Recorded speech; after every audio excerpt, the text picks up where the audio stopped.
এমন কিছু মানুষ আছে যারা আকর্ষণ আর প্রত্যাখ্যানের এক অদ্ভুত খেলা খেলে, আর এই খেলার মাধ্যমেই তারা ক্ষমতা অর্জন করে।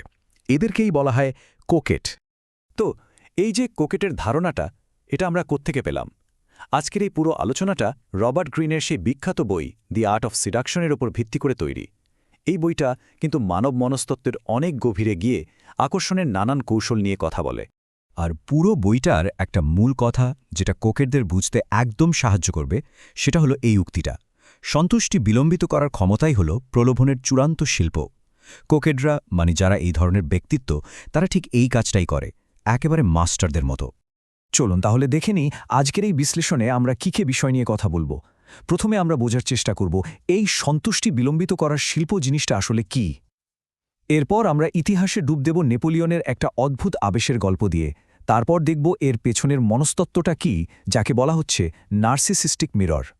আধুনিক যুগে এর একটা উদাহরণ হিসেবে আমরা দেখব অ্যান্ডি ওয়ারহলের শীতল ক্ষমতা। আর সবশেষে অবশ্যই এর বিপদ আর ক্ষমতা নিয়ে কথা বলবো। তো চলুন শুরু করা যাক আমাদের প্রথম পর্ব দিয়ে, সন্তুষ্টি বিলম্বিত করার শিল্প। আচ্ছা, তার আগে জেনে নিই এই কোকেট আসলে কারা। সহজ কথায় বললে, কোকেট হল এমন একজন মানুষ যে আপনাকে আশা আর হতাশার একটা রোলা কোস্টারে চড়িয়ে দেবে। সে আপনাকে আকর্ষণ করবে, কিন্তু কখনোই পুরোপুরি ধরা দেবে না, মানে কোনোদিনও সম্পূর্ণ সন্তুষ্টি পেতে দেবে না।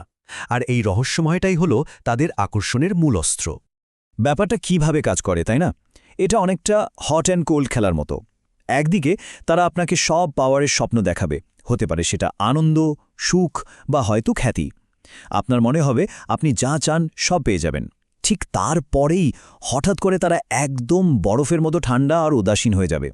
ভাবটা এমন যেন আপনাকে তাদের কোনো দরকারই নেই। এই যে একবার কাছে টানা আবার দূরে ঠেলে দেওয়া, এই খেলাটাই মানুষকে মানসিকভাবে একেবারে কাবু করে ফেলে।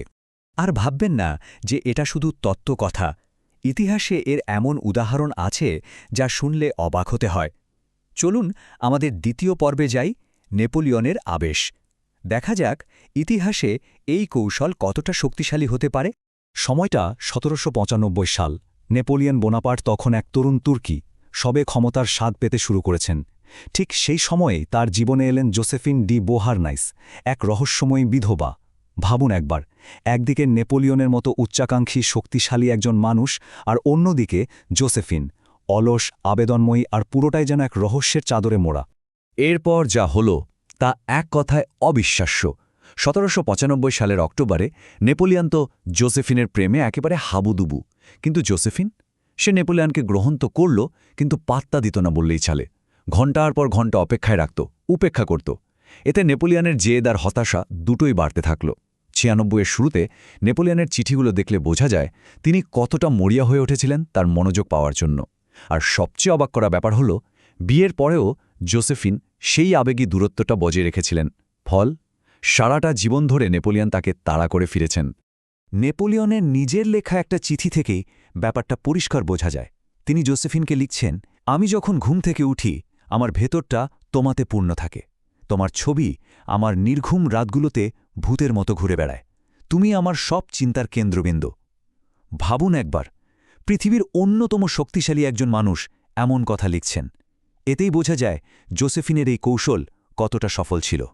কিন্তু প্রশ্ন হল, এই কৌশলটা মানুষের মনের এত গভীরে গিয়ে কেন আঘাত করে? এর পেছনে মনস্তত্ত্বটা কি? চলুন আমাদের পরের অংশে সেটাই বোঝার চেষ্টা করি। নার্সিসিস্টিক আইনা, কেন এটা এতটা কার্যকর? এর উত্তরটা লুকিয়ে আছে ফ্রয়েডের একটা থিওরিতে, যেটাকে বলা হয় প্রাইমারি নার্সিসিজম। সহজ করে বললে এটা হলো একদম ছোটবেলায় একটা শিশুর নিজেকে ভালোবাসার পর্যায়ে, যখন সেই নিজের পৃথিবীর কেন্দ্রবিন্দু। কোকেটরা ঠিক আমাদের মনের এই পুরনো গভীর জায়গাটাতে টোকা দেয়। এর ফলে কি হয়, তাদের শিকাররা অনেকটা শিশুর মতো অসহায় হয়ে পড়ে, তাদের মনোযোগ আর ভালোবাসা পাওয়ার জন্য ছটপট করতে থাকে।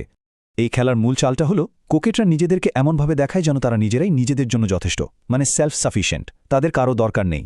তাদের এই ঠান্ডা ভাবটাই শিকারের মনে একটা বিরাট শূন্যতা তৈরি করে, আর সেই শূন্যস্থান পূরণ করার জন্যেই মানুষটা মরিয়া হয়ে ওঠে।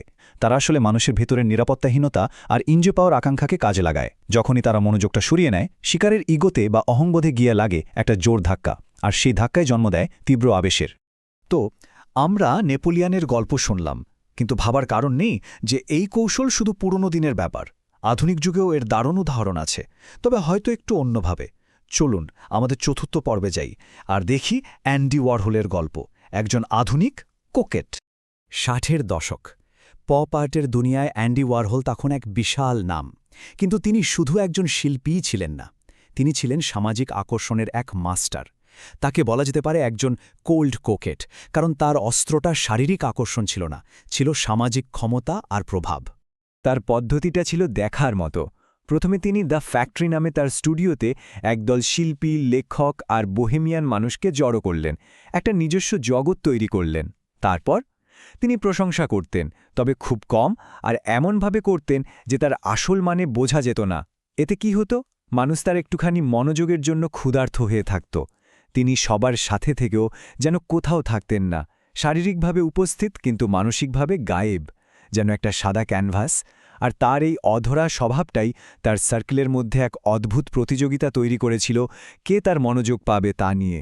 মানে ওয়ারহলের মূল কৌশলটাই ছিল নিজেকে একটা শূন্যস্থান হিসেবে তৈরি করার, এমন একটা খালি জায়গা যেটা পূরণ করার জন্য মানুষ তাদের নিজেদের কথা, আবেগ, চিন্তা সবকিছু নিয়ে ছুটে আসত।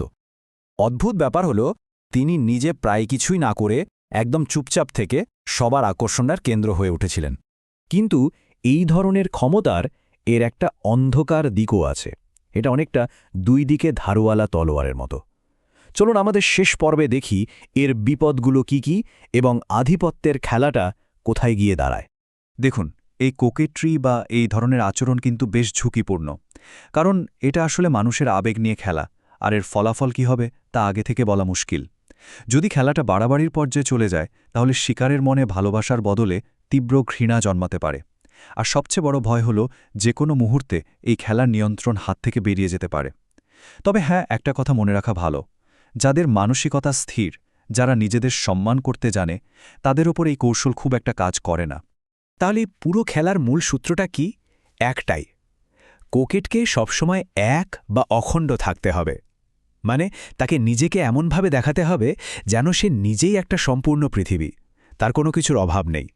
সে যদি একবারও নিজের কোনো চাহিদা বা দুর্বলতা প্রকাশ করে ফেলে, তাহলে পুরো খেলাটাই কিন্তু নষ্ট হয়ে যাবে। সবকিছু শোনার পর শেষে একটা প্রশ্ন মনে আসতেই পারে, কোকেটের এই যে ক্ষমতা, এটা কি আসলে চূড়ান্ত শক্তির প্রকাশ, নাকি এর পেছনে লুকিয়ে আছে এক গভীর শূন্যতা? এই প্রশ্নটার উত্তর না হয় আপনাদের ভাবনার জন্যই তোলা রইল।